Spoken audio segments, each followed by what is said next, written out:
తిరుమలలో మరోసారి భద్రతా వైఫల్యం కొట్టొచ్చినట్లు కనిపించింది. సెల్ ఫోన్తో వైకుంఠం క్యూ కాంప్లెక్స్ లోకి ప్రవేశించారు భక్తులు. కంపార్ట్మెంట్ లో వీడియో తీసి సోషల్ మీడియాలో పెట్టారు.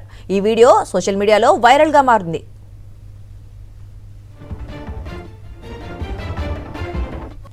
ఇదే అంశానికి సంబంధించి మరిన్ని అప్డేట్స్ మా కరెస్పాండెంట్ ప్రసాద్ అందిస్తారు.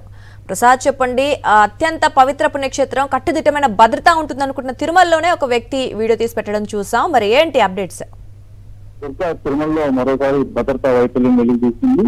శ్రీవారి దర్శనానికి వచ్చిన భక్తులు కొందరు వైకుంఠం శ్రీ కాంప్లెక్స్ లోకి సెల్ ఫోన్ తీసుకోపోవడమే కాకుండా అక్కడ వీడియోలు తీసి సోషల్ మీడియాలో పెట్టడం, వీడియో వైరల్ కావడం అనేది ఇక్కడ మనం ప్రత్యక్షంగా చూడవచ్చు. దీంతో ఒకసారిగా టీటీడీ వైఫల్యం మరోసారిగా బయటపడిన పరిస్థితి మనం చూస్తున్నాం.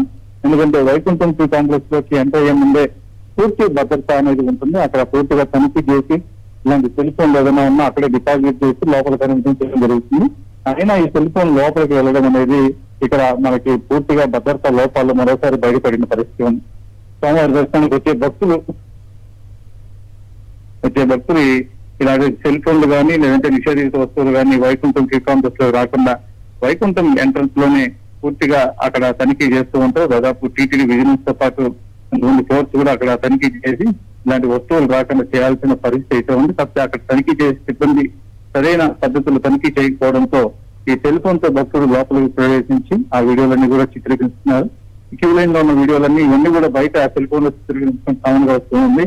కాకపోతే వైకుంఠం శ్రీ కాంప్లెక్స్ లోపల కూడా వీడియోలు తీసి పెట్టడం అనేది ఇక్కడ పూర్తిగా మనకి టీటీడీ పవిత్రతను అక్కడ దెబ్బతీసే విధంగా కూడా ఈ వీడియోలు ఉన్నాయి. ఎందుకంటే భద్రతా కోణంలో మనం చూసినట్లయితే ఇవన్నీ కూడా అక్కడ దొరకనాన్ని మరోసారి బయటపెట్టిన పరిస్థితి మనకి స్పష్టంగా కనిపిస్తుంది. దీని మీద టీటీడీ అధికారులు ఇప్పటి వరకు అయితే స్పష్టమైన ప్రకటన ఇవ్వలేదు.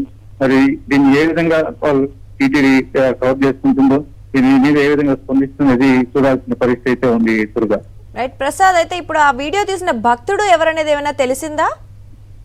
ఈ వీడియో తీసిన భక్తుడు మమత అనేసి ఒక social media Instagram social media post చేశారు. వీళ్ళు ఏ ఊరు ఎక్కడి నుంచి చేస్తారనేది ఇంకా టీటీడీ విజిలెన్స్ అధికారులు విచారిస్తున్న పరిస్థితి ఉంది. ప్రస్తుతానికైతే వీళ్ళు ఎక్కడి నుంచి వచ్చారు ఏమనే కోణంలో దర్యాప్తు జరుగుతున్న పరిస్థితి ఉంది.